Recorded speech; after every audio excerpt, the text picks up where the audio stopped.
سيدنا ومولانا محمد وعلى آله وأصحابه ومن تبعهم بإحسان إلى يوم الدين.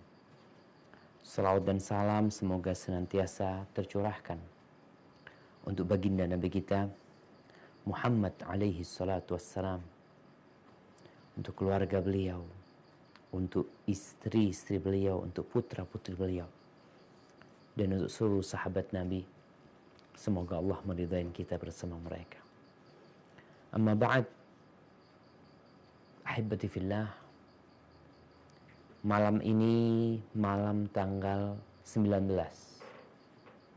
Jumadal Ula 1442 dari hijrahnya Rasulullah sallallahu alaihi wasallam, yang mungkin bertepatan dengan tanggal 2. Kalau kita nggak bisa terpisahkan dari kalender Masehi, ya kita tanggal 2 sekarang, Januari 2021. Tapi ingatlah jemaah, bahwa kita umat Islam adalah umat terbaik yang dilahirkan untuk umat manusia. Maka tetaplah menjaga kebaikan ini dengan tidak pernah pasrah, kalah dalam menghadapi hegemoni budaya-budaya barat yang mungkin tidak ada satu rumah pun kecuali yang sudah kemasukan budaya-budaya tersebut. Bahkan Rasulullah sallallahu alaihi wasallam mengatakan, la tattabi'unna sanana man kana qablakum. Kalian itu akan mengikuti ajaran-ajaran, jalan-jalan orang-orang sebelum kalian. Kalian akan mengikuti. Shibran bi shibrin. Kalau mereka melangkah satu jengkal, kalian pun akan mengikutinya satu jengkal. Zira'an bi zira'in. Satu zira' jalan mereka, kita pun akan ikut sama persis. Sampai kalau mereka masuk ke lubangnya Bob, ada iguana padang pasir tuh, kalian akan ikut masuk. Siapa mereka? Al-Yahud wan Nasara. Siapa lagi kalau bukan mereka? Dan kita pun di kalender Masehi ini ngikutin siapa? Nasara. Bahkan umat Islam lebih kenal dengan kalender Masehi daripada kalender Hijriah. Ada yang sama sekali nggak tahu. Mungkin sebagian menganggapnya remeh, Ustaz, kan cuma urusan kalender. Kenapa kita sekarang kajian ini nih, kajian bulanan berkaitan dengan kalender Hijriah? Salah satu tujuannya untuk mengingatkan kita, supaya kita nggak lupa. Allah Azza wa Jalla berfirman di surat At-Taubah ayat 36. Udah kita baca berapa kali, tapi agar kita ingat, karena mungkin bulan lalu kita membacanya. Nah, sekarang kita baca lagi. Surat At-Taubah ayat 36. Nah, silahkan dibaca.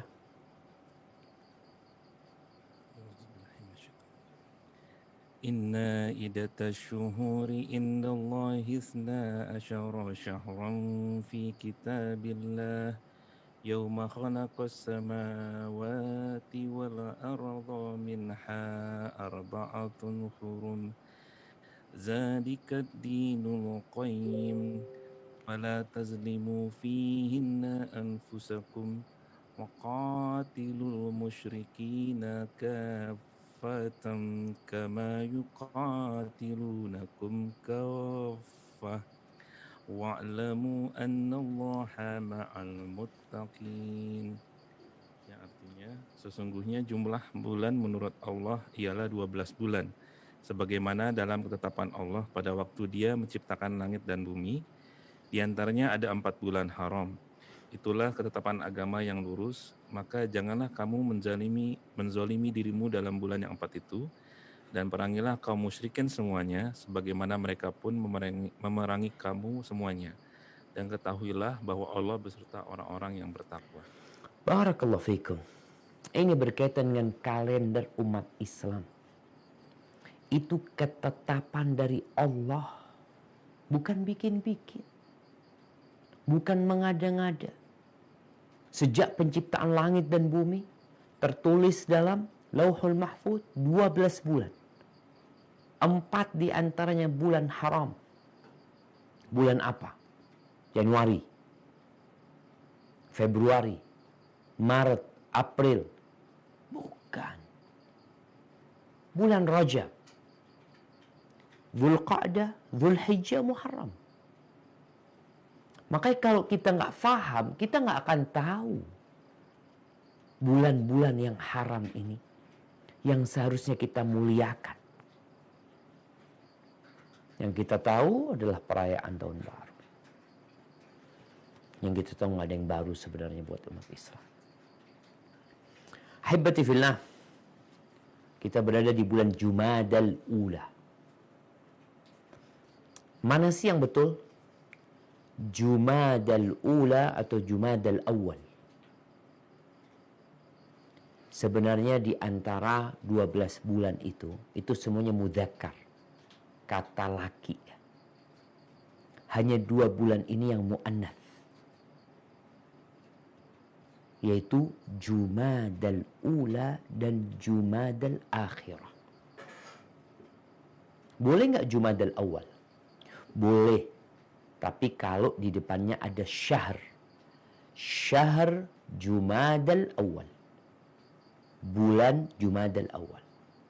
Baru boleh. Kalau cuma mengatakan Jumadal Awal nggak boleh. Tapi harus ada depannya itu syahr Jumadal Awal. Kenapa dikasih nama Jumada? Ada Jumadal Ula, ada Jumada Al-Akhirah. Disebutkan summiya bidzalika li jumudil ma' fihi. Karena awal penamaan bulan ini itu pada musim dingin. Air itu membeku. Karena dinginnya hawa pada waktu itu. Maka diberi nama Jumada.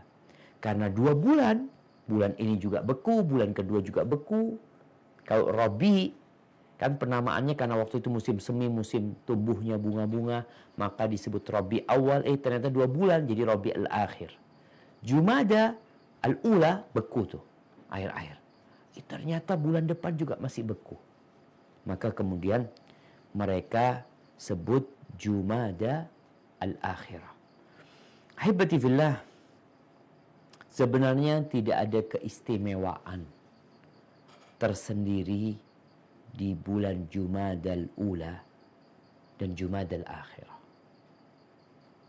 Tidak seperti di bulan Rajab yang merupakan bulan haram. Tidak seperti bulan Muharram yang merupakan bulan haram juga. Tidak seperti bulan Sya'ban, bulan diangkatnya amalan. Tidak seperti bulan Ramadan, bulan Syawal, Dzulqa'dah, Dzulhijjah. Jadi bulan yang biasa aja. Maka kenapa akhirnya kita bingung, kita mau bahas apa di Jumadal Ula ini? Ternyata ada banyak peristiwa yang ya selayaknya kita kan nggak ada mengenang sebenarnya. Apa yang kita mau kenang? Tapi kita mau ambil pelajaran dari peristiwa yang terjadi 1434 tahun yang lalu. Yang terjadi di bulan Jumadal Ula. Yaitu Ghazwatu Mu'tah. Perang Mu'tah. Kalau kita membaca sejarah sebenarnya para ulama itu membedakan antara ghazwah dan sariyah. Ghazwah itu peperangan yang dihadiri sama Nabi SAW. Adapun sariyah biasanya itu pasukan yang dikirim sama Nabi SAW. Namun Ghazwah Mu'tah yang disebut ghazwah, padahal Nabi nggak hadir pada waktu itu, disebabkan jumlah pasukan yang dikirim pada waktu itu adalah pasukan terbesar yang pernah dikirim sama Nabi alaihi salatu wassalam dalam peperangan. Nanti ada lagi yang lebih besar, tapi pada waktu itu adalah peperangan terbesar. Khalid bin Walid hadir dalam peperangan ini. Jadi Khalid bin Walid ini, kalau kita bicara pedang Allah ya, nantilah kita cerita tentang pedang Allah ini. Kita cerita tentang perang Mu'tah dulu. Jadi jumlah pasukan umat Islam itu 3.000 orang kira-kira. Dikirim ke Mu'tah. Di mana Mu'tah itu? Mungkin bisa ditampilkan peta Mu'tah. Nah, ya, kita lihat Mu'tah itu ternyata di atasnya udah deket sama Amman sana. Dia seakan-akan perbatasan sama Palestina. Mungkin kalau di petanya tulis Israel ya. Dia di atas, melewatin Tabuk. Jadi kalau ke Tabuk aja jaraknya itu 700 km dari kota Madinah. Jadi ke Mu'tah itu mungkin 1000-an. Atau bisa lebih. Itu Ghazwatul Mu'tah. Di sana Nabi mengirim pasukan terjauh sebenarnya jamaah juga. Sepanjang sejarah perjalanan hidup Nabi SAW, Mu'tah ini menjadi tempat yang mungkin terjauh di mana Nabi SAW mengutus pasukannya pada waktu itu. Apa sebab terjadinya Ghazwatul Mu'tah ini? Para ahli sejarah, Ibn Ishaq, Ibnu Katsir menyebutkan bahwa Nabi SAW, beliau itu mengirim seorang sahabat, mengutus seorang sahabat, Al-Harith ibn Umair Al-Azdi, untuk membawa surat Nabi SAW. Jadi di tahun ke-6 Hijriah, ketika terjadi genjatan senjata bersama orang-orang Quraisy, maka Nabi SAW memanfaatkan waktu itu untuk berdakwah. Bukan dengan pedang, dakwah dengan lisan, dengan tulisan. Dikirimlah utusan-utusan. Dikirim ke Mesir, ke Muqawqis, dikirim ke Persia, ke Kisra, dikirim ke Syam. Salah satunya yang dikirim, beliau mengirim surat kepada Azim Busra, pembesar yang ada di Busra. Sebelum sampai ke Busra, itu sahabat Nabi Al-Harith bin Umar ini dihadang oleh Syurahbil bin Amr Al-Ghassani di Balqa. Itu menuju ke Busra sana. Di sana dia dihadang, diikat, dipenggal kepalanya. Padahal delegasi pembawa surat utusan itu nggak boleh dibunuh. Itu dibunuh. Maka Nabi SAW marah dengan kejadian tersebut. Mungkin Al-Harith bin Umair, Syurahbil bin Amr ini berpendapat, ya siapa sih umat Islam? Berapa jumlah mereka? Jadi dia berani melakukan itu ya karena dia pertama gubernur yang ditaruh oleh Romawi dari bangsa Arab. Dan dia merasa ada backingnya, yaitu Romawi itu sendiri. Akhirnya Nabi SAW mengirim pasukan. Siapa pemimpinnya? Zaid bin Harithah radhiyallahu anhu. Yang dulu anak angkatnya Nabi SAW. Bukan dari Quraisy. Thumma qal. Jadi pemimpin pertama itu Zaid bin Harithah. Di Islam tuh nggak ada kasta. Jadi kalau bicara kasta tertinggi seharusnya pemimpinnya dari Quraisy. Kok ternyata yang nomor 2 itu sepupunya Nabi SAW. sepupunya dari Ahlul Bait, Ja'far bin Abi Thalib. Itu jadi komandan kedua. Jadi panglima perang pertama adalah Zaid bin Harithah. Kalau dia terbunuh, fa Ja'far. Baru Ja'far. Wa in qutila Ja'far fa Abdullah bin Rawaha.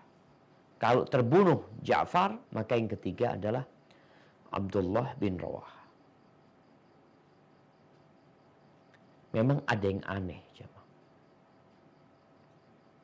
Apa yang disebutkan Nabi SAW seakan-akan memberikan informasi kepada para sahabat kalau mereka akan tewas. Ketika pasukan itu bersiap-siap untuk berangkat,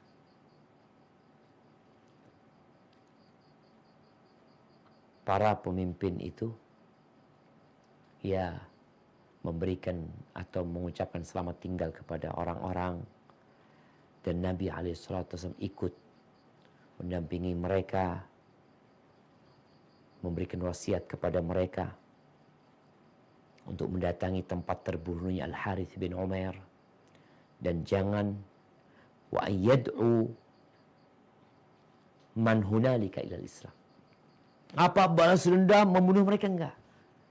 Tujuannya Harith yang dikirim itu untuk berdakwah, untuk ngajak kepada Islam. Maka Nabi berpesan, berangkatlah ke sana, ajak mereka kepada Islam. Fa in ajabu, kalau mereka mau memberikan respon baik, alhamdulillah. Itu yang diharapkan. Wa illa, ya kalau ternyata mereka tidak mau, maka hendaklah kalian meminta tolong kepada Allah memerangi mereka. Ketika Nabi memberikan wasiat kepada pasukan dan pemimpin-pemimpinnya ini, Abdullah bin Rawaha meneteskan air mata menangis. Lalu orang-orang tanya, kenapa engkau menangis? Kata Abdullah bin Rawaha, kita lihat nih ya, sahabat Nabi. Wallahi, ama wallahi ma bi hubbun li dunya wala sababatun bikum. Demi Allah, aku itu menangis bukan karena kecintaan kepada dunia atau kecintaan kepada kalian. Walakin sami'tu Rasulullah sallallahu alaihi wasallam. Tapi aku mendengar Rasulullah sallallahu alaihi wasallam membaca sebuah ayat dari firman Allah Azza wa Jal, menyebutkan di dalamnya tentang neraka. Ini surat Maryam ayat 71. Allah berfirman, wa in minkum illa wariduha kana ala rabbika hatman maqdiya.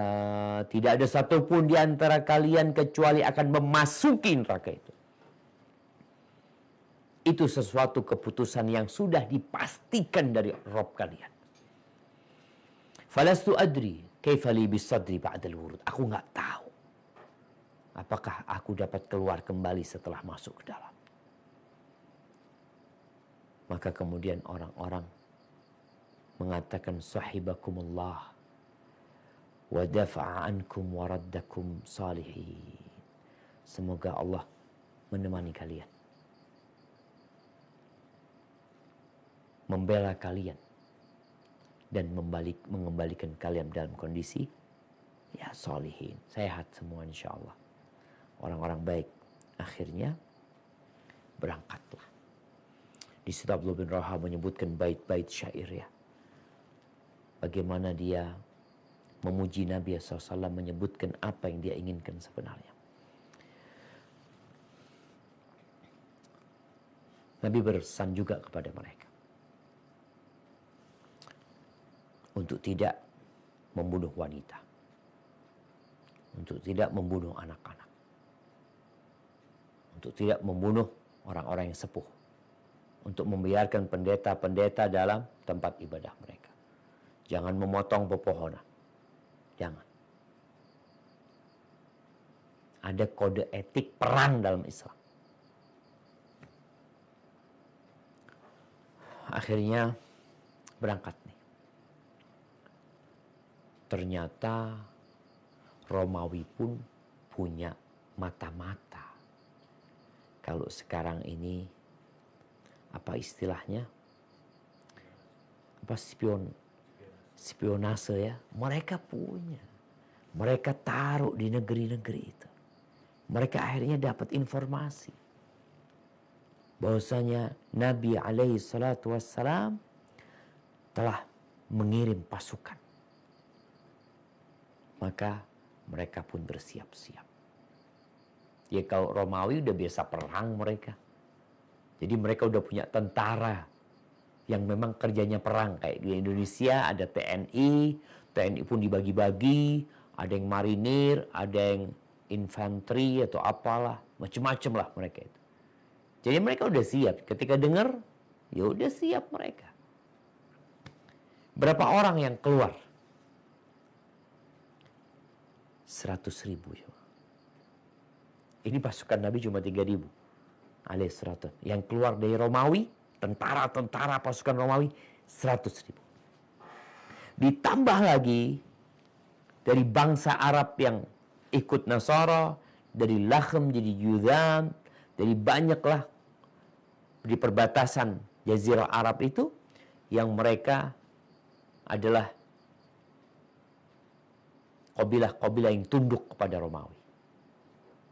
Berapa dari mereka? 100.000 juga. 100.000 dari Romawi, 100.000 dari bangsa Arab. 200.000. Ini perjalanan ya lama jemaah. Bisa hampir sebulan perjalanan itu. Atau 2 pekan lebih lah. Di tengah jalan mereka setelah 2 hari perjalanan mungkin ya. Mereka musyawarah. Gimana nih? Pasukan Romawi ini jumlahnya banyak. Jadi mereka sempat tinggal di Ma'an, sebuah daerah. Kayaknya udah deket ya, selama 2 malam mereka bersinggah di sana. Mereka bermusyawarah. Apa kata mereka? Gimana? Apa kita kirim surat kepada Nabi SAW? Nabi kan nggak tahu berapa jumlah pasukan. Kita informasikan kepada beliau dengan jumlah musuh kita. Dengan harapan ya beliau mengirim pasukan bantuan. Atau apa yang diperintahkan Nabi kita nurut. Kenapa jemaah? 3.000 melawan 200.000. Sedangkan Allah Azza wa Jal di awal Islam, Allah itu telah memberikan sebuah ukuran kapan umat Islam wajib menghadapi musuh dan tidak kabur dari medan perang. Berapa? Ketika jumlah musuh 10 kali lipat. Coba kita baca di surat Al-Anfal ayat 65-66. Nah, Bismillah. Ya ayyuhan nabiyyu harridil mu'minina 'alal qital. Iyakum minkum isruna sabiruna yaghlibu mi'atain. Wa iyakum minkum mi'atun yaghlibu alfam minal ladina kafaru bi annahum qaumun la yafqahun. Al-ana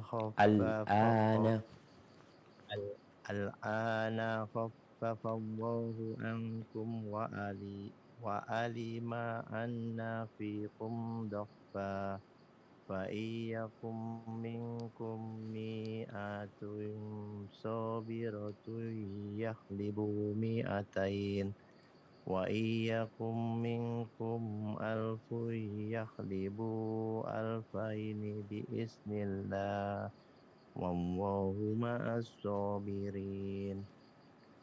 Wahai Nabi Muhammad, kabarkanlah semangat para mukmin untuk berperang. Jika ada 20 orang yang sabar di antara kamu, niscaya mereka dapat mengalahkan 200 orang musuh. Dan jika ada 100 orang yang sabar di antara kamu, niscaya mereka dapat mengalahkan 1000 orang kafir. Karena orang-orang kafir itu adalah kaum yang tidak mengerti.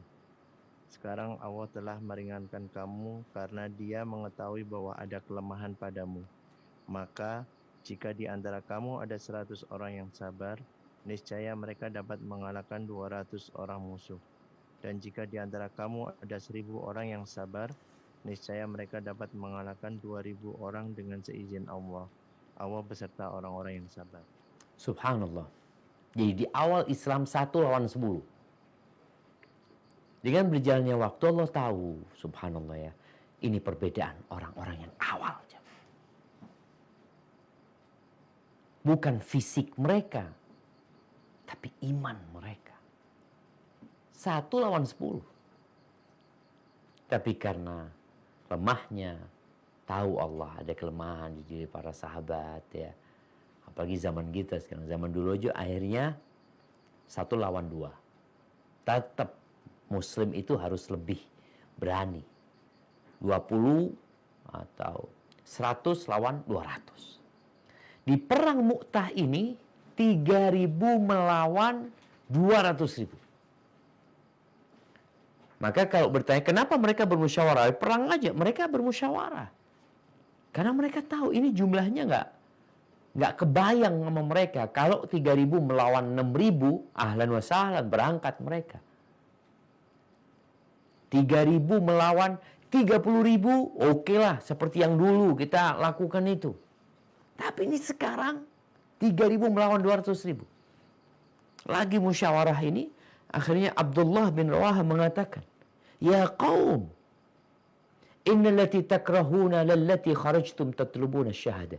Kalian ini gimana sih? Yang kalian benci ini sesuatu yang kalian keluar untuknya sebenarnya. Syahada, mati syahid. Jadi kalian keluar ini kan kepingin itu. Wa ma nuqatilun nas bi'adadin wala quwwatin wala kathrah. Kita itu tidak memerangi orang-orang itu dengan jumlah. Tidak pula dengan kekuatan, tidak pula dengan banyaknya pasukan, persiapan, persenjataan. La. Ma nuqatiluhum illa bihadzal din alladhi akramana Allah bihi. Kita tidak memerangi mereka kecuali dengan agama ini yang Allah memuliakan kita dengannya. Fantaliqu, berangkat kalian. Innama hiya ihdal husnayn. Ya sudah pasti yang diberikan kepada kalian satu dari 2 kemuliaan. Mati, syahid atau menang. Nggak ada ruginya. Dua-duanya adalah keberuntungan. Faqala nas, orang yang awalnya mereka mungkin ada sebagian yang takut. Sodaq wallahi Abdullah bin Rawaha. Benar ya Abdullah bin Rawaha. Berangkat. Akhirnya mereka bergerak lagi melanjutkan perjalanan, berjumpalah dengan musuh. Herakl itu tinggal di negeri namanya Masyarif. Atau para sahabat sempat singgah di tempat namanya Masyarif, kemudian musuhnya mendekat, lalu mereka melanjutkan perjalanan menuju ke Mu'tah, tadi tempat yang kita sebutkan. Di sana mereka mempersiapkan diri untuk perang. 3.000 melawan 200.000. Coba bayangin Jawa. Gimana mereka? Makanya Romawi Persia itu geleng-geleng kepala ngelihat umat Islam nih. Kalian itu kok berani? Akhirnya berjumpalah mereka.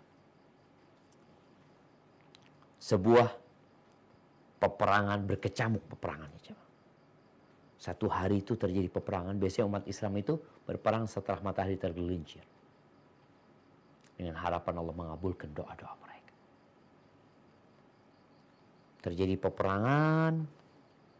Meninggallah di awal peperangan itu Zaid bin Haritha. Seperti yang Nabi sebutkan. Nabi itu cerita di Madinah. Peristiwa ini Nabi cerita. sahabat lagi di Madinah, Nabi menceritakan apa yang terjadi. Lalu kata Nabi SAW, فَأَخَذَ الرَّايَةَ Ja'far. Kemudian Ja'far melihat Zaid bin Harithah terbunuh, maka Ja'far dengan kudanya dia ambil itu bendera, panji umat Islam. Nggak boleh jatuh. Maka akhirnya Ja'far melukai kudanya. Di sini para ulama menyebutkan agar kuda itu tidak bisa dipakai oleh musuh. Ja'far turun dari kudanya. Dia berperang dengan gigih jamaah. Sampai tangan kanannya putus. Dia pegang itu yang namanya panji, benderanya umat Islam. Dengan tangan kirinya ditebas. Dia peluk dengan kedua lengannya. Dibunuh Ja'far bin Abi Thalib radhiyallahu ta'ala anhu. Dipeluk itu, subhanallah. Maka akhirnya Ja'far ini disebut Ja'far dzil janahain. Allah gantikan dua sayap bagi dia di surga. Dia terbang kemana-mana dengan kedua sayapnya. Abdullah bin Umar radhiyallahu anhuma ikut dalam peperangan ini. Abdullah bin Umar bin Khattab. Dia menceritakan, kalau meninggal Ja'far, maka Abdullah bin Rawaha. Kata Abdullah bin Umar, kuntu fihim fi tilkal ghazwah. Aku bersama mereka dalam peperangan itu. Faltamasna Ja'far. Kita cari Ja'far. Fawajadnahu fil qatla. Kami dapati Ja'far termasuk dari orang-orang yang terbunuh. Wa wajadna fi jasadi bid'an wa tis'ina min ta'natin wa ramyah. Di tubuh Ja'far itu terdapat 90 luka. 90 luka. Tusukan pedang, tusukan tombak atau tebasan pedang. Bayangkan, bukan 3-5 kali tusuk dia merebang, enggak. Dia bangkit lagi. Karena memang sampai titik darah penghabisan mereka berperang. Makanya Abdullah bin Umar radhiyallahu anhu kalau ketemu sama putranya Ja'far, dia mengatakan, Assalamu alayka yabna dzil janahain. Assalamu alayka, wahai putranya yang memiliki dua sayap. Setelah meninggalnya Ja'far, sesuai dengan yang Nabi sudah atur, Abdullah bin Rawaha diambil itu bendera. Maka Abdullah bin Rawaha kemudian maju berperang. Tewas juga. 3 komandan ini tewas. Ketika lihat bendera panji itu jatuh, maka sahabat yang bernama Thabit ibn Arqam radhiyallahu anhu, dia berlari mengambil itu panji. Dia pegang. Lalu dia mengatakan, Ya ma'syaral muslimin, istalihu ala rajul minkum. Wah, umat Islam, kalian coba pilih siapa yang akan pegang ini panji. Kata orang-orang, udah engkau aja. Qala ma'an Nabi fa'il, enggak. Aku enggak pantas untuk pegang panji ini. Akhirnya mereka bersepakat Khalid bin Walid. Disinilah awal cerita Khalid bin Walid. Menjadi pemimpin. Menjadi komandan perang. Yang sebelumnya dia salah satu pasukan. Falamma akhadha raya Khalid. Khalid ketika mengambil itu panji, Khalid itu perang pada waktu itu. Dengan perang yang subhanallah. 3.000 melawan 200.000.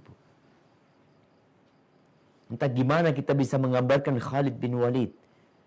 Qais ibn Abi Hazim meriwayatkan dari Khalid bin Walid, laqad inqata'at fi yadi yawma Mu'tah 9 asyaf. Pada waktu perang Mu'tah itu 9 pedang patah. Khalid pakai pedang patah, diambil pedang yang lainnya patah.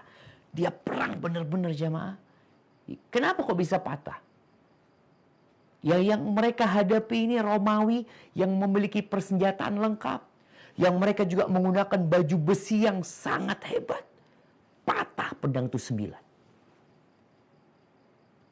Nggak main-main. Fama baqiya fi yadi illa safiha yamani. Akhirnya yang tersisa itu satu pedang Yaman. Itu yang bertahan di tangan Khalid bin Walid radhiyallahu anhu. Perang itu dari siang sampai malam, jemaah. Istirahat malam hari. Capek udah. Lanjutkan besok. Malam itu Khalid berpikir, apa yang harus dilakukan? Nggak mungkin dilanjutkan perang ini. Karena jumlahnya benar-benar tidak seimbang. Maka Khalid akhirnya berpikir, udah dirubah sama Khalid. Susunan pasukan dirubah. Yang kemarin di depan, besok pagi di belakang. Yang di depan ini, yang kemarin di belakang. Yang sayap kanan dipindah ke kiri. Yang kiri dipindah ke kanan. Maka ketika pagi hari mau perang, pasukan Romawi ini bingung. Melihat kok wajahnya berubah. Bukan yang kemarin ini kayaknya. Lalu mereka berpikir, oh sepertinya mereka ini dapat bantuan pasukan. Akhirnya Khalid bin Walid berpikir bagaimana dia bisa mundur dengan pasukannya ini perlahan-lahan tanpa dikejar. Maka akhirnya Khalid bin Walid dengan pasukan barunya ini sudah disusun di malam hari, nanti mundur pelan-pelan. Mundur pelan-pelan ke belakang. Orang Romawi nggak berani mengejar. Kenapa? Karena mereka takut ada ranjau di balik sana mungkin yang menanti mereka. Karena mereka tahu jumlah umat Islam nggak banyak nih. Mungkin mereka sudah siapkan pasukan-pasukan tersembunyi. Maka ketika umat Islam mundur, padahal benar-benar mundur jemaah, nggak dikejar lah sama pasukan Romawi. Anas bin Malik pulang sampai ke Madinah. Sampai ke Madinah dilemparin batu. Kemudian kerikil sama orang-orang. Antumul farrar, kalian orang-orang yang melarikan diri. Kata Nabi SAW, enggak. Kalian orang-orang yang akan menyerang balik nantinya. Anas bin Malik radhiyallahu anhu meriwayatkan bahwa Nabi SAW itu menceritakan kematiannya Zaid, Ja'far, Abdullah bin Rawaha buat orang, padahal berita kematian mereka belum sampai ke Madinah. Artinya belum nyampe ke Madinah, perang itu masih terjadi. Nabi udah ngasih kabar kepada mereka. Nabi menceritakan, entah di mana beliau menceritakan, mungkin di Masjid Nabawi di depan para sahabat. Beliau mengatakan, akhadar rayat Zaid fa'usib. Zaid bin Haritha mengambil itu bendera, lalu dia tewas. Thumma akhadha Ja'far fa'usib. Kemudian dilanjutkan sama Ja'far dan Ja'far pun terbunuh. Thumma akhadha Ibn Rawaha fa'usib. Kemudian Abdullah bin Rawaha mengambil itu bendera dan dia pun terbunuh. Wa aynahu tadrifan, kata Anas, dan Nabi menceritakan dalam kondisi meneteskan air mata. Beliau menceritakan hal itu. Hatta akhadha rayah sayfun min suyufillah. Hatta fatahallahu alaihim. Kemudian bendera itu diambil oleh pedang dari pedang-pedang Allah. Lalu Allah memberikan kemenangan kepada mereka. Allah membukakan jalan bagi mereka. Hadis rawahul Bukhari. Siapa pedang-pedang Allah? Khalid bin Walid radhiyallahu ta'ala anhu. Pulang nih Khalid. Subhanallah jemaah. Antum bisa bayangin ya. Kira-kira berapa sahabat yang terbunuh? Para sejarawan mengatakan, sebagian mengatakan, nggak sampai 10 orang yang terbunuh. Nggak sampai. Ada yang mengatakan yang paling banyak belasan. 3.000 melawan 200.000. Iya. Belasan yang terbunuh. Berapa yang terbunuh dari pasukan orang-orang Romawi? Nggak tahu. Tapi kalau melihat kisahnya Khalid, bagaimana 9 pedang dia patah. Berarti banyak yang terbunuh dari mereka. Sepertinya orang-orang Romawi ya merasa terpukul dengan pasukan umat Islam. Berita perang itu membuat bangsa Arab ketakutan. Kok berani orang Medina berangkat perang sama Romawi? Padahal yang ada bangsa Arab itu tunduk sama Romawi. Mereka yang di perbatasan yang tadi jumlahnya 100.000 itu, mereka adalah orang-orangnya Romawi yang tunduk pada Romawi. Maka ini memberikan pamor yang tinggi buat umat Islam. Dan umat Islam pulang menang sebenarnya, walaupun mereka tadi tidak sampai mengalahkan Romawi secara sempurna, karena nanti ada perang lain, perang Tabuk. Nabi akan mengirim bersama pasukannya berangkat ke sana. Nanti perang Tabuk Nabi berangkat bersama 30.000 jemaah. Kalau perang Mu'tah 3.000, perang Tabuk 30.000 Nabi SAW berangkat. Nanti Khalid bin Walid akan memimpin perang lagi ketika perang Yarmuk. Itu melawan sama jumlah Romawi 200 ribuan dan jumlah pasukan umat Islam sudah 50.000 pada waktu itu. Haibati fillah. Ya mungkin kita bisa bayangin ya bagaimana keberanian para sahabat Nabi. Ana ingin menyampaikan, apa sih keberanian itu? Keberanian itu adalah perasaan engkau akan menang. Engkau jadi berani. Tapi kalau sudah kayaknya kalah, engkau takut akhirnya. Walaupun melawan itu dengan, aduh kalah aku sudah. Makanya kenapa orang-orang kadang kala kalau mau berantem, mau bertanding, itu mereka melihat musuhnya, memandang musuhnya. Agar dia takut dulu. Karena rasa takut ini membuat kekalahan. Dan Rasulullah SAW, Allah berikan kepada beliau sebuah keistimewaan. Nusirtu birru. Beliau dikasihi senjata rasa takut yang ditebarkan ke musuh. Nabi belum nyampe, musuh itu udah ketakutan. Masih syahr, perjalanan 1 bulan, mereka dengar Nabi berangkat, mereka itu udah ketakutan. Sallallahu ala nabiyina wasallam. Dan kita sekarang akan cerita tentang pedang-pedang Allah. Ini awal peperangan yang dihadiri Khalid bin Walid, yang kemudian dia pulang, berangkat menjadi pasukan biasa, pulang menjadi pemimpin pasukan perang, menjadi panglima perang. Dan kita, kalau pada waktu bersama orang-orang musyrikin, ya Khalid udah berulang kali ya, dia menyebabkan kekalahan umat Islam, seperti pada waktu perang Uhud, pasukan berkuda, itu dipimpin oleh Khalid bin Walid dan Ikrimah bin Abu Jahal.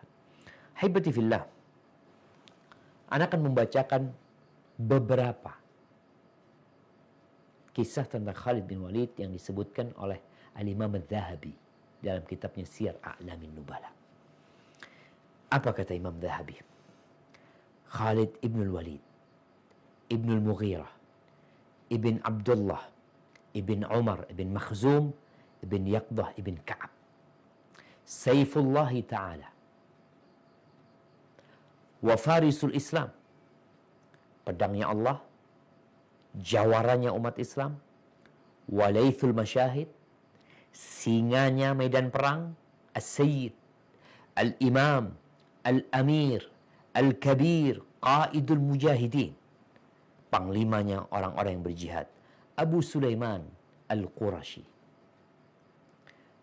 Hubungan Khalid sama Nabi SAW, ternyata Khalid ini keponakan istri Nabi.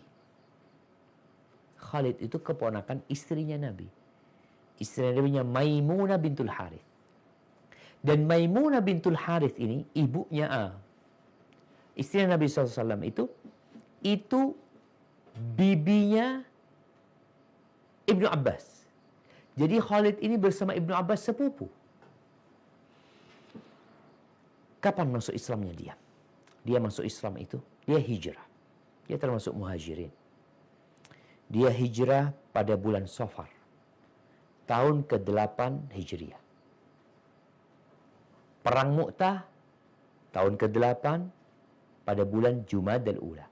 Jadi kalau kita lihat Safar, Rabiul Awal, Rabiul Tsani, atau Rabiul Akhir, maaf.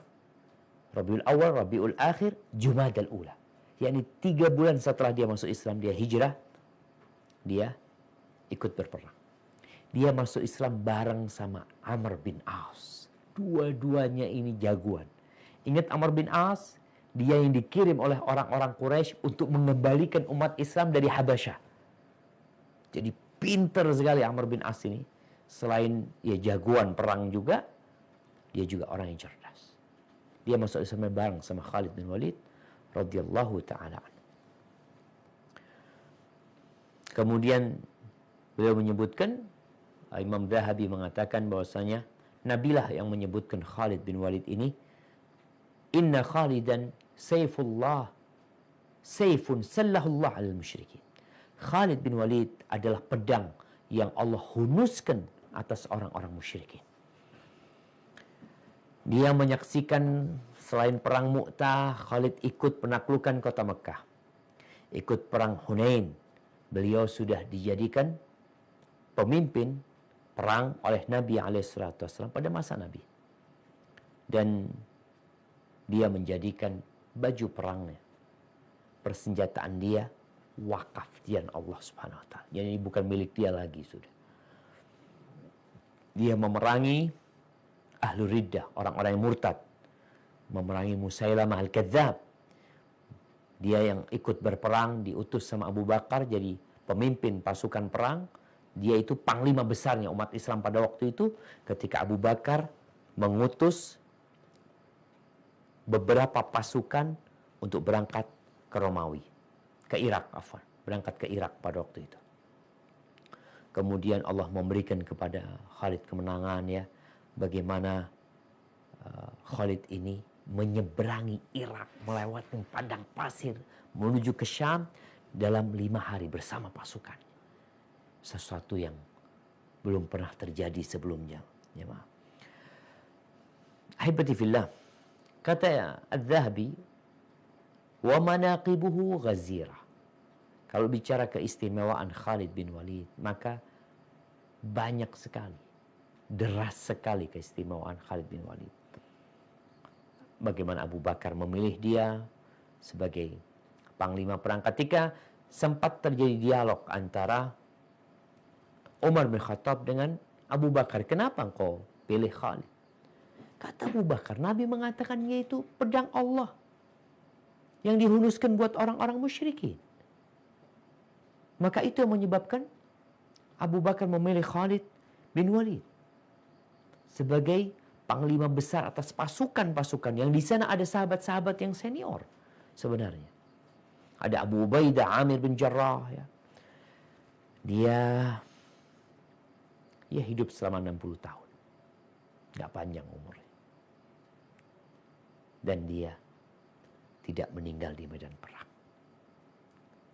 Dia meninggal di Syam. Di tubuhnya tidak ada satu jengkal pun di tubuhnya kecuali ada bekas luka sabetan pedang, tusukan tombak atau anak panah. Penuh dengan luka. Jadi Khalid bin Walid itu nggak kebal. Sekarang orang pada belajar ilmu kebal. Khalid bin Walid nggak kebal. Malu sama Khalid bin Walid. Ketika bicara, ini orang ketika bicara ilmu kebal, sebenarnya dia takut dengan sabetan pedang. Maka dia harus kebal. Nabi terluka alaihi salatu wassalam pada waktu perang Uhud. Beliau nggak kebal. Hamzah Sayyidus Syuhada mati ditusuk.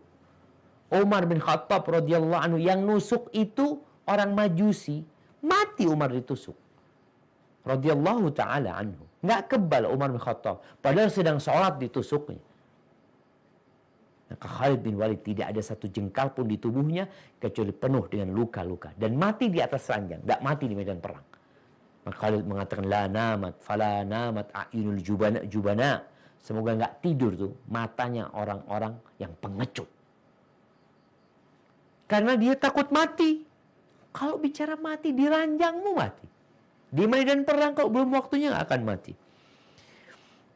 Kemudian Khalid bin Walid ini yang diutus oleh Nabi SAW untuk menghancurkan berhala Uzza.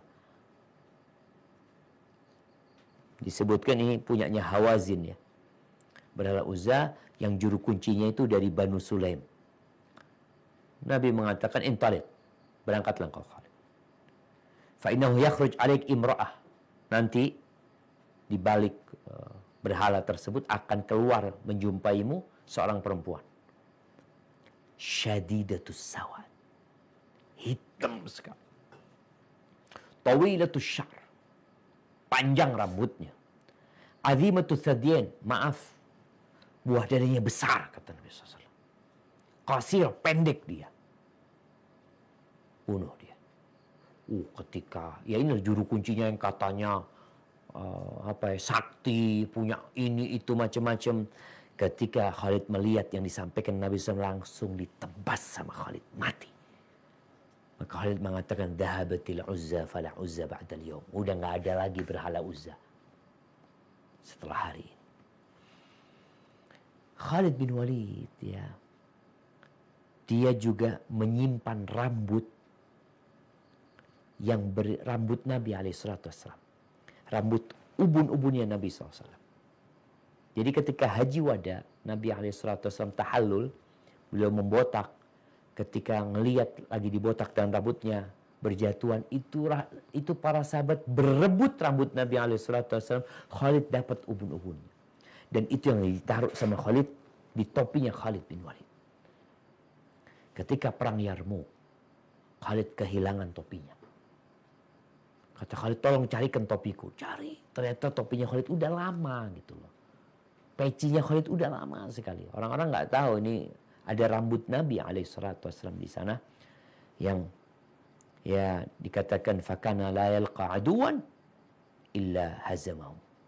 Jadi disimpan di dalam topinya, di dalam kopiahnya Khalid bin Walid, dan dia mengatakan tidaklah berjumpa dengan musuh kecuali Allah memberikan kemenangan kepadanya. Haibati fillah. Ketika menghadapi Persia, di Persia itu ada panglima mereka yang sangat jago perang, gagah perkasa.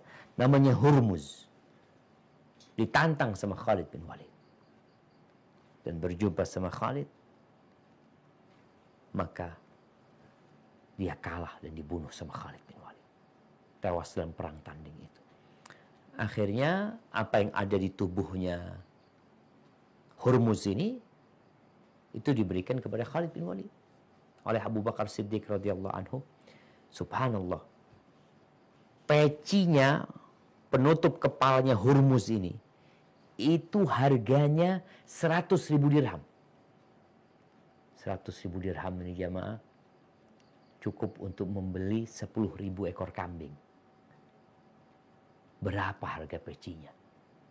10 miliar. Kalau satu kambing 1 juta, itu harga pecinya Hurmuz yang diberikan kepada Khalid ini 10 miliar. Jadi memang orang-orang Persia itu ya begitulah. Raja-rajanya itu penuh dengan perhiasan, ada permatanya, ya, ada batu-batu mulia di peci mereka. Itu diberikan kepada Khalid bin Walid radhiyallahu ta'ala anhu. Ahibati fillah. Di antara yang Khalid pernah menulis surat kepada Persia. Dia mengatakan kepada Persia ini, inna ma'i jundan. Dalam suratnya disebutkan, bersamaku pasukan yuhibbunal qatla kama tuhibbu faris al-khamar.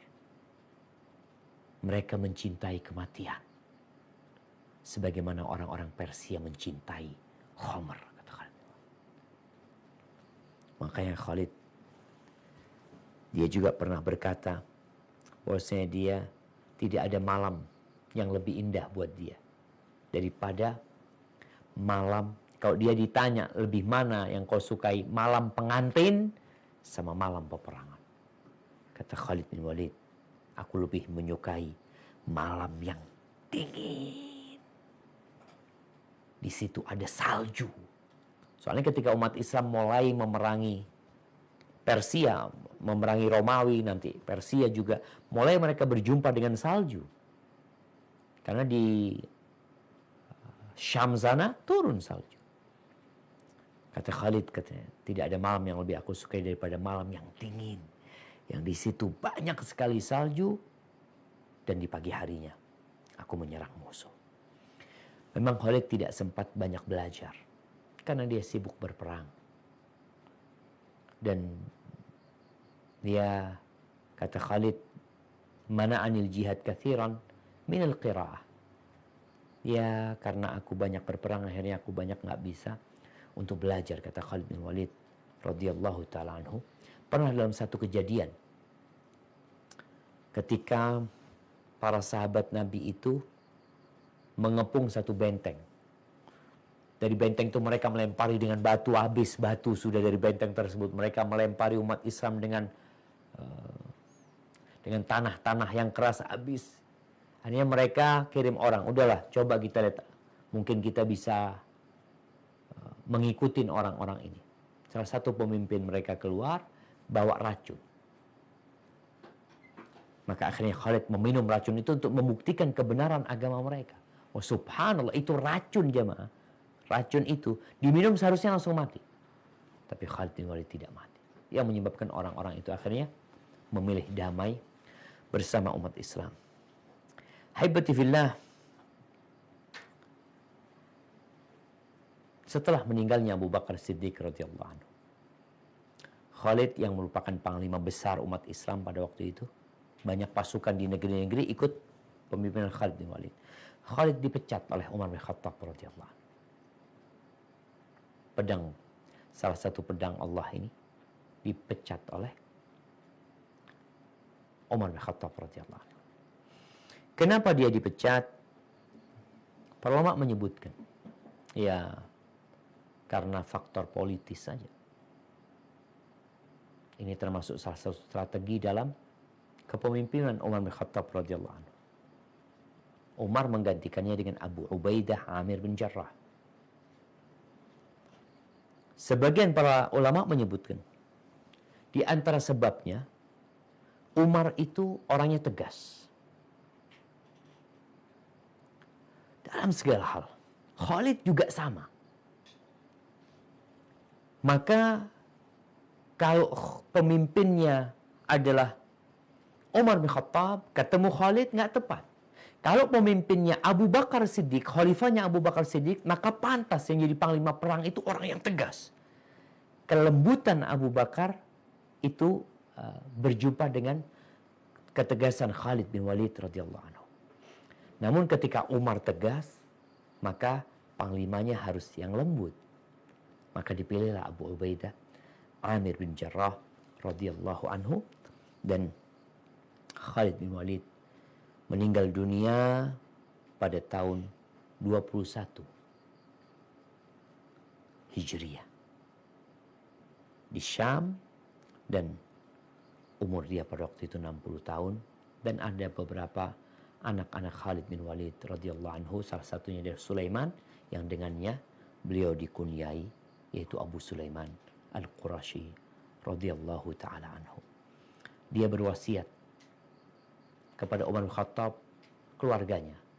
Artinya kalau ada yang mengatakan ada keributan antara Khalid sama Umar bin Khattab, ya biasalah dalam urusan politik itu, atau strategi yang memang diletakkan oleh pemimpin. Kadang-kala mereka menggantikan dengan panglima yang lainnya, itu hal yang biasa. Dan sebenarnya tidak ada masalah antara Umar dengan Khalid bin Walid secara personal. Mereka para sahabat Nabi yang saling mencintai. Ketika meninggal Khalid bin Walid, Umar takziah, mendatangi keluarganya Khalid, mendatangi ibunda Khalid bin Walid, dan ibunya tatkala memuji Khalid bin Walid, ya bahwasanya dia adalah seorang yang sangat mulia, istimewa. Kata Khalid, seperti yang kau katakan, dia memang seperti itu. Hadza wallahu a'lam bissawab. Itu yang bisa kita kaji pada kesempatan kali ini yang berkaitan dengan bulan Jumadal Ula. Ingat, hari ini kita malam 19 Jumadal Ula 1442 Hijriah. Jadi meninggalnya Khalid kapan? 1421 tahun yang lalu. Barakallahu fiik. Nah, tafadhal Bang, mungkin kita masuk ke sesi tanya jawab. Ya. Jazakallah Ustaz atas kajian yang disampaikan.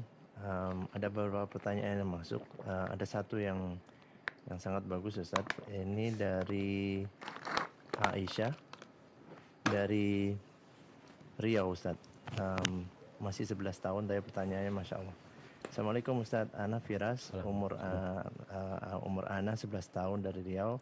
Ingin bertanya, apakah orang yang ikut perang mereka menang tetapi dalam keadaan hidup pahalanya sama dengan orang yang mati syahid Ustaz? Jazakallah Ustaz. Barakallahu fikum. Kalau bicara sama, nggak sama. Kenapa? Karena mereka masih hidup. Dan mereka pulang dengan kemenangan. Mereka mendapatkan harta rampasan perang. Sedangkan yang mati dalam peperangan itu nggak dapat apa-apa. Maka ingat dengan hadis tentang keutamaan 10 awal bulan Dzulhijjah. Yang kata Nabi alaihi salatu wassalam, "Ma min ayyamin al-amalu salihu fihinna khairun wa ahabbu ila Allah min hadhil ayyam." Tidak ada hari-hari yang beramal soleh di dalamnya lebih baik, lebih dicintai Allah daripada beramal soleh di hari-hari ini, yakni 10 hari awal Dzulhijjah. Para sahabat bertanya, walal jihadu fi sabilillah, walal jihad fi sabilillah. Jihad pun tidak dapat menandingi. Nah, illa rajul. Kecuali satu kondisi. Seorang yang keluar dari rumahnya dengan jiwa dan hartanya, pulang nggak bawa apa-apa. Mati dia, hartanya habis. Jadi tentunya berbeda ya. Mereka yang meninggal dunia, mereka yang terluka, mereka yang tidak terluka, karena pahala itu sesuai dengan kelelahan, dengan kecapean. Bahkan kita insya Allah semua tahu dengan keutamaan orang yang mati syahid. Khalid bin Walid. Gimana Khalid bin Walid? Dia tidak mati di medan perang. Orang yang mati syahid itu akan diampuni dengan awal tetesan darahnya. Tapi orang yang niat. Man sa'alallah syahadata sadiqan. Barang siapa yang minta kepada Allah untuk mati syahid. Benar permintaan dia. Ballaghahullah manazil syuhada. Maka Allah akan sampaikan dia ke makom-makomnya orang yang mati syahid. Wa in mata ala firashihi. Walaupun dia mati di atas ranjangnya. Hadza wallahu a'lam bissawab. Nah. Jazakallah khair Ustaz. Berikutnya ada pertanyaan dari saudara Renaldi Mulyono. Beliau bertanya, bagaimana cara menjadi Khalid bin Walid radhiyallahu anhu pada masa sekarang ini Ustaz? Jazakallah khair. Masya Allah. Nah, Walid ibn Mughirah, bapaknya Khalid bin Walid. Bapaknya itu ternyata salah satu orang yang diangkat oleh bangsa Quraisy untuk mempersiapkan peperangan. Persenjataan ya, disebut tempatnya itu Kubah ya. Di situ dia mempersiapkan baju besi, pedang ya, pelatihan-pelatihan. Makanya Khalid bin Walid hidup di sana. Dari sejak kecil dia mendapatkan pelajaran. Dia melihat bagaimana alat itu dibuat, bagaimana alat-alat perang itu dimainkan. Sehingga dia tumbuh besar menjadi seorang yang siap untuk berperang. Bagaimana sekarang ingin menjadi seperti Khalid bin Walid? Maka yang pertama, iman. Khalid bin Walid dahulu ketika kafir, dia juga pemberani. Yang akhirnya dia sempat menyebabkan kekalahan umat Islam ketika perang Uhud. Tapi ketika dia masuk Islam, ketika dia beriman, maka keberaniannya itu tersalurkan kepada hak, kepada yang benar. Maka untuk menjadi Khalid bin Walid, atau menjadi seperti Khalid bin Walid, paling enggak kita harus membiasakan diri. Kuatkan keimanan kita, semakin kuat keimanan akan semakin jadi pemberani. Karena nggak peduli lagi. Khalid bin Walid mengatakan pasukanku ini cinta dengan kematian gitu. Dia nggak cinta sama dunia. Tapi kalau orang cinta sama dunia, gimana dia mau perang? Yang ada takut istrinya jadi janda nanti dikawin sama sohibnya. Takut hartanya akan habis, anak-anaknya jadi yatim. Tapi tatkala orang beriman dan yakin bahwasanya mati adalah sebuah kemenangan pula, maka dia akan jadi pemberani. Kemudian berlatih tadi. Berlatih mau tidak mau keberanian itu juga bisa dihadirkan. Kalau ada orang yang penakut ya, mungkin dia ya memiliki tabiat penakut, bisa dirubah. Di antara pokok karakter yang mulia adalah asyaja'ah, keberanian. Gimana kalau pengecut? Ya belajar untuk jadi berani. Berlatih, yakin sama Allah SWT. Bahwasanya Allah akan memberikan kekuatan untuk mengalahkan musuh. Kalah menang buat dia sama aja. Hada wallahu a'lam bissawab. Nah. Jazakallah Ustaz. Ini ada pertanyaan dari Bang Dodi. Bang Dodi, tafadhol Bang Dodi. Masya Allah, nanya boleh Ustaz ya Ustaz? Nah, fadal Bang. Barakallahu fiik atas kisah-kisahnya Ustaz, dan alhamdulillah baru melihat bahwa memang sebelumnya ada 3 panglima yang gugur sebelum Khalid mengambil alih. Apakah ini adalah salah satu hikmah bahwa Allah Subhanahu wa taala mewafatkan 3 panglima perang dan mengangkat yang baru, sehingga di situ Khalid akan menjadi semacam sosok yang nantinya pengganti dari panglima-panglima sebelumnya Ustaz. Jazakallah Ustaz. Masya Allah, barakallahu fikum. Ya jemaah, kalau kita bicara hikmah, wallahu a'lam bissawab. Yang jelas Rasul sallallahu alaihi wasallam beliau telah menetapkan 3 panglima tersebut. Karena memang pasukan yang akan dihadapi jumlahnya besar. Dan Nabi SAW menceritakan peristiwa kematian satu persatu pasukan tersebut sambil meneteskan air mata. Dan disitulah ditampakkan keutamaan Khalid bin Walid. Tapi Nabi tidak memilihnya. Artinya pemilihan Khalid bin Walid sebagai panglima itu bukan dari Nabi SAW. Dan ini juga untuk menunjukkan mungkin kepada para sahabat bahwasanya memang ada salah satu orang yang mungkin masuk Islamnya terlambat seperti Khalid bin Walid, tapi dia memiliki sebuah keutamaan untuk memuliakan Islam ini. Jadi apa yang disampaikan Bang Dodi tadi mungkin saja itu.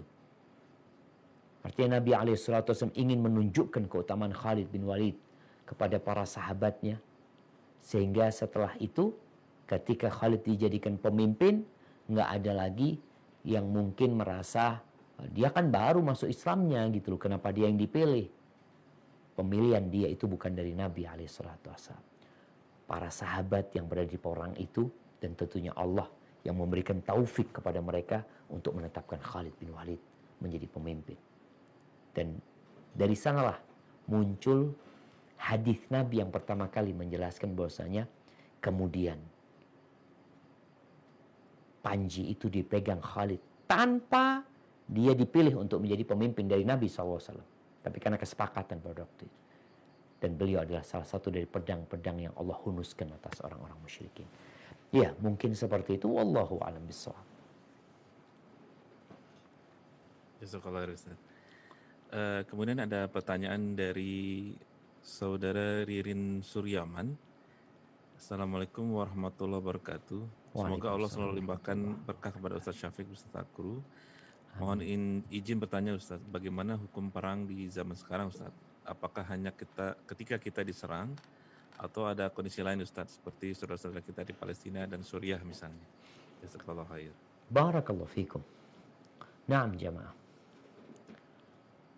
Ketika Nabi SAW mengatakan bahwasanya hijrah itu akan terus tetap ada selama musuh diperangi.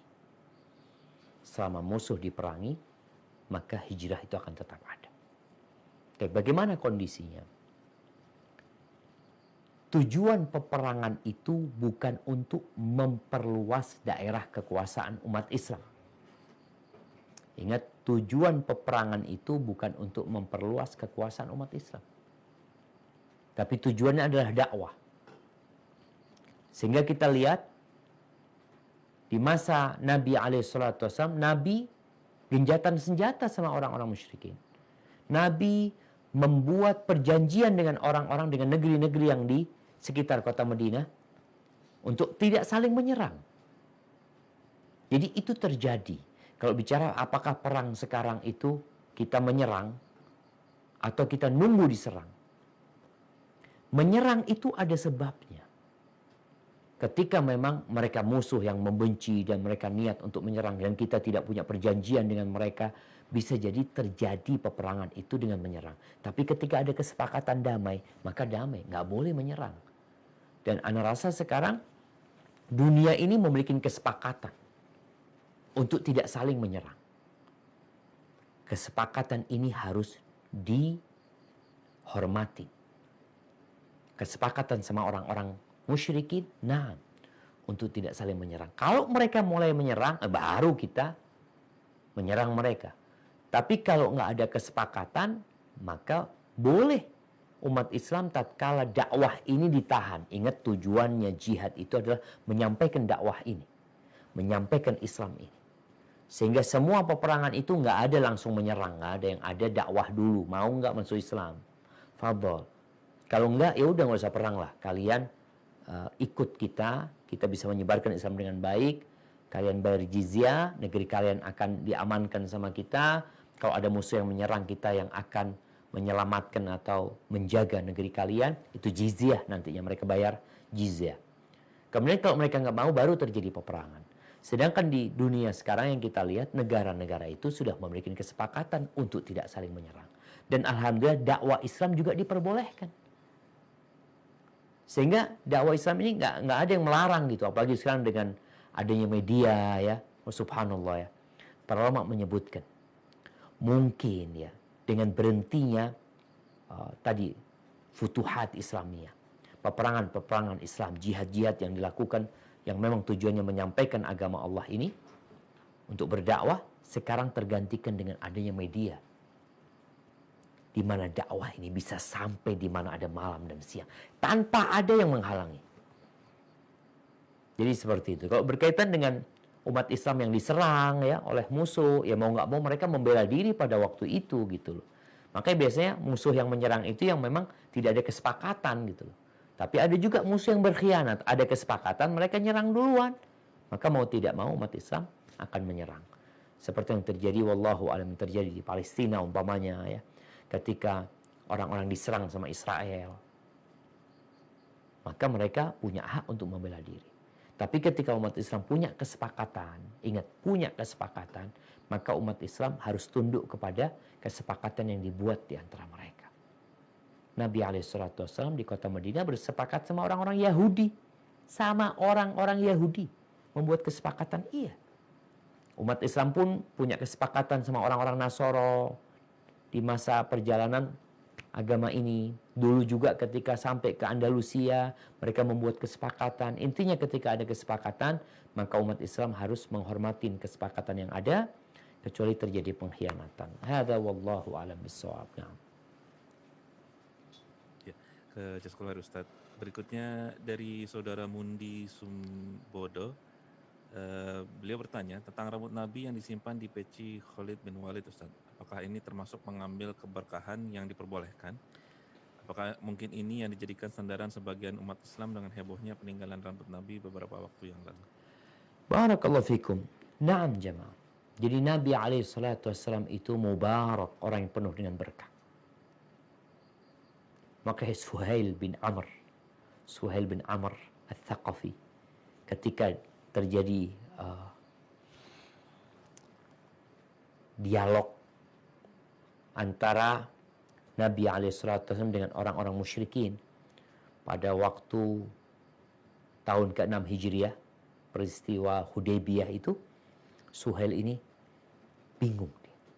Kata Suhail, aku itu pernah berjumpa sama Kaisar Romawi, sama Kisronya Persia, tapi aku nggak pernah ngeliat loyalitas yang dilakukan oleh pengikut seperti loyalitasnya, kecintaannya sahabat Muhammad kepada Muhammad SAW. Apa yang dilihat oleh Suhail? Nabi itu tidak pernah menyuruh kecuali mereka berlomba-lomba untuk mengamalkan apa yang diperintahkan. Tidaklah beliau meludah kecuali ludahnya itu jatuh di tangan para sahabatnya. Dan mereka usapkan ke wajah mereka. Indah Nabi SAW. Semuanya berkah Nabi SAW.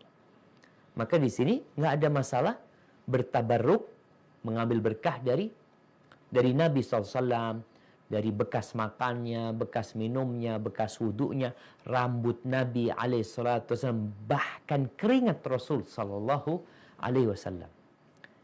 Namun yang kemarin yang sempat heboh rame tentang rambut Nabi Sallallahu Alaihi Wasallam, apakah benar itu rambut Nabi SAW? Kalau hadis Nabi SAW saja, itu ada yang palsu. Hadis Nabi ada yang dhaif. Bagaimana dengan rambut Nabi SAW?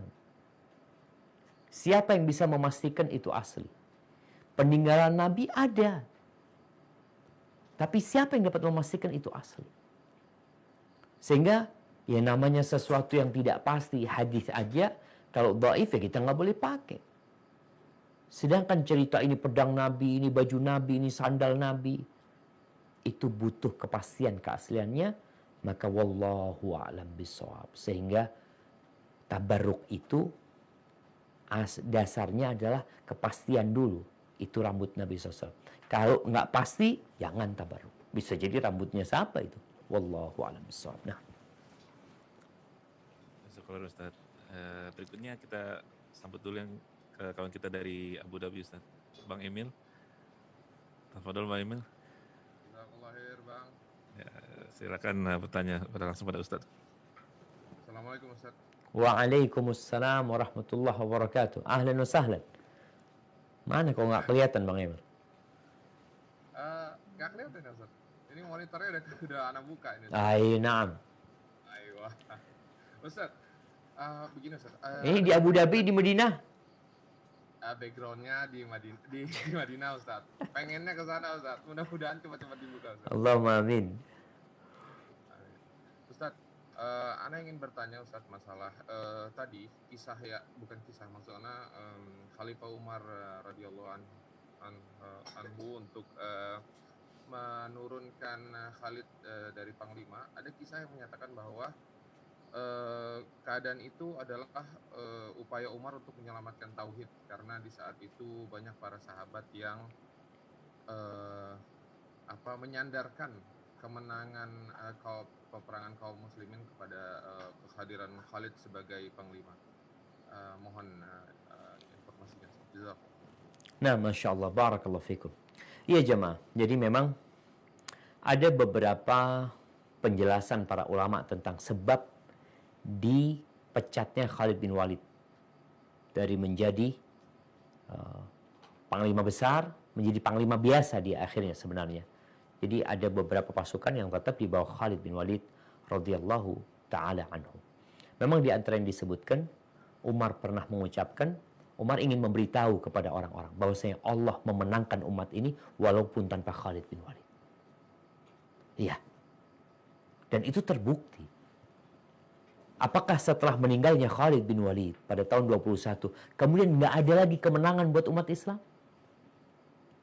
Jadi kadangkala orang itu memang selalu berpikir, oh kalau pemimpinnya Khalid, menang, udah selesai sudah. Pokoknya ada Khalid menang. Nggak boleh memang seperti itu.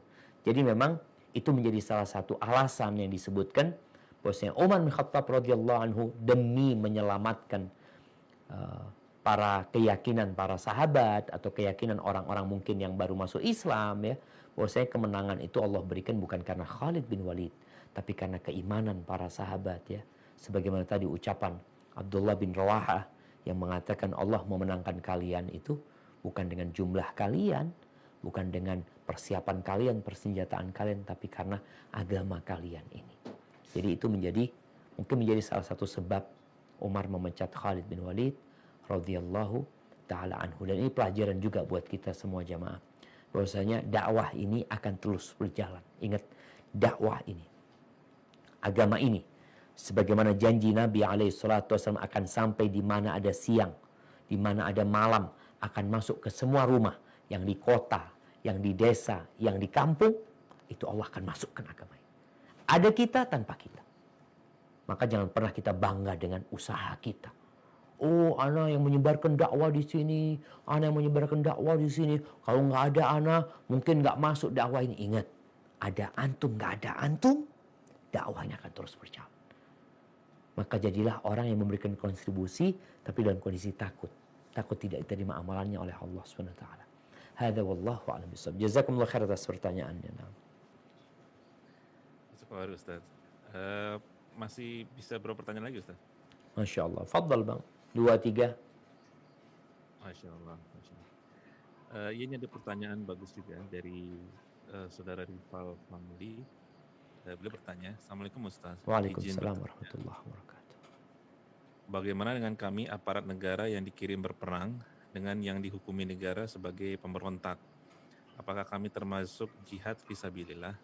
Dan bagaimana jika kami mendapatkan perintah untuk mengamankan uang di tempat riba atau bank? Jazakallah khairan. Naam, barakallahu fikum. Ya, yang pertama, ketika benar bahwasanya mereka itu pemberontak. Contohnya dikirim ke Papua. Di situ ada UPM. Dan memang mereka berontak. Benar ya. Mereka berontak dan mereka telah berusaha menyerang. Maka tatkala mereka menjaga negeri ini, memerangi orang-orang yang ingin merusak, maka insya Allah mereka masuk jihad fisabilillah. Asalkan benar gitu. Niatnya jangan. Kembali kepada niat, subhanallah ya. Ini niat penting. Ketika sahabat bertanya kepada Nabi SAW, ya Rasulullah, ar-rajulu, ada orang yuqatil lil maghnam. Dia berperang untuk dapat fulus, harta rampasan perang. Warrajulu yuqatil lidzikr. Yang satu perang untuk diingat. Yang ketiga, yang satu perang untuk mendapatkan jabatan, kelihatan dia siapa gitu loh. Faman fi sabilillah, siapa yang disebut fi sabilillah? Man qatala litakuna kalimatullah hiyal ulya fahuwa fi sabilillah. Barang siapa yang berjuang untuk menjadikan kalimat Allah itu tertinggi, maka dia fi sabilillah. Jadi dalam proses tadi antum memerangi orang-orang yang memberontak kepada negeri ya, maka hendaklah memasangkan niat tersebut untuk memberikan keamanan agar Allah memberikan, agar Allah ya menurunkan rahmatnya, agar ibadah itu bisa mudah, bisa tegak tanpa ada yang mengganggu, benar-benar untuk menegakkan kalimat Allah Subhanahu wa taala.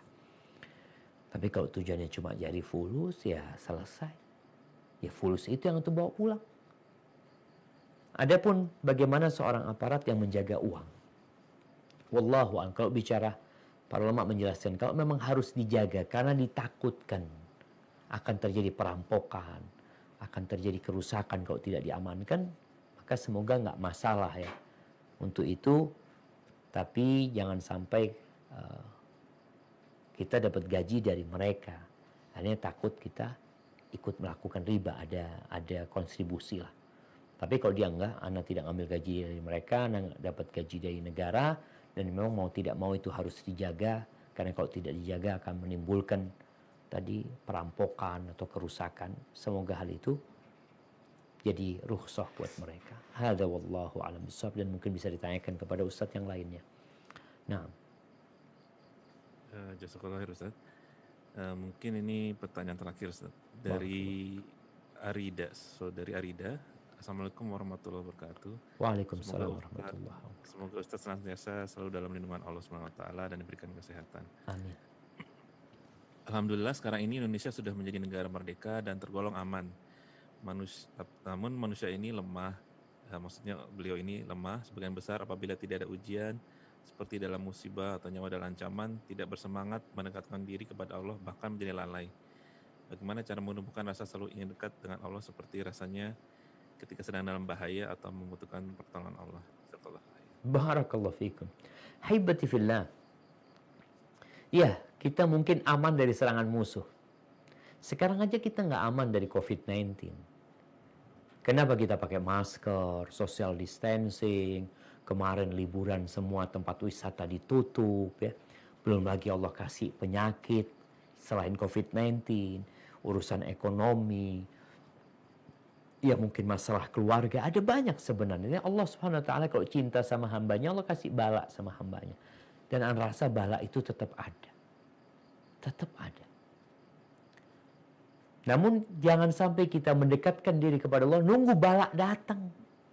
Terus bagaimana supaya tidak menunggu bahaya itu datang? Maka adalah engkau kenal sama Allah SWT. Kita kalau kenal sama Allah, kita akan dekat. Dekat karena berharap dan dekat karena takut. Tapi kalau kita nggak kenal sama Allah SWT, ya akhirnya dekatnya kalau kena musibah doang. Jadi ingat sama Allah. Bagaimana sekarang orang itu senantiasa mengingat Allah SWT. Baca doa tiap selesai sholat. Atau di penghujung sholat. Allahumma a'inni ala dzikrika wa syukrika wa husni ibadatik. Minta dengan sungguh-sungguh. Dan jangan sampai pernah minta bala. Nabi SAW mengatakan, salullah al-afiyah. Mintalah keselamatan dari Allah. Jangan sampai berharap ketemu musuh, jangan. Tapi kalau ketemu musuh ya kita hadapin. Tapi yang diminta itu adalah keselamatan dari Allah Subhanahu wa taala. Hadza wallahu a'lam bishawab. Itu yang bisa saya sampaikan pada kesempatan kali ini. Kurang lebihnya mohon maaf. Apabila benar itu dari Allah Jalla Jalaluh. Kalau ada yang salah dari diri anda pribadi, Allah dan Rasulnya terbebaskan dari kesalahan itu. Anda kembalikan kepada pembawa acara. Jazakumullah khair. Jazakumullah khair Ustaz. Alhamdulillah. Alhamdulillah zibi nikmatihi tatimmus shalihat. Kajian malam ini semoga menjadi barokah untuk kita semua dan semoga kita semua bisa mengambil ibrah dari yang sudah kita pelajari atau kita terima pada hari ini dari Ustadz Hafizahullah Ta'ala. Semoga Allah SWT